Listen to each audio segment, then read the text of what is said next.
বয়স বাড়লে তুমি আরো বেশি শান্ত হয়ে যাবে। অযথা কারোর উপর রাগ করে নিজের পুরো দিনটা নষ্ট করবে না। বয়স বাড়লে তোমার যাবতীয় চাওয়ার ইচ্ছেগুলো ধীরে ধীরে কমে আসবে। তখন নিজের শখগুলো নিজের টাকায় পূরণ করতেই বেশি খুশি হবে তুমি।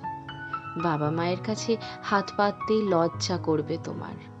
বয়স বাড়লে তুমি সাধারণ খেটে খাওয়া মানুষকে বেশি করে সম্মান করবে। বয়স বাড়লে তোমার বন্ধু কমে যাবে। অযথা ভিড় তোমার পছন্দ হবে না। যার সঙ্গ তোমায় ভালো মানুষ বানাবে, তুমি তাকেই তোমার জীবনে জায়গা দেবে। পিছনে সমালোচনা করা প্রতিটা মানুষকে তুমি জীবন থেকে বাদ দিয়ে দেবে। তোমার ক্ষতি চাইলেও তুমি মানুষটাকে ক্ষমা করে দেবে।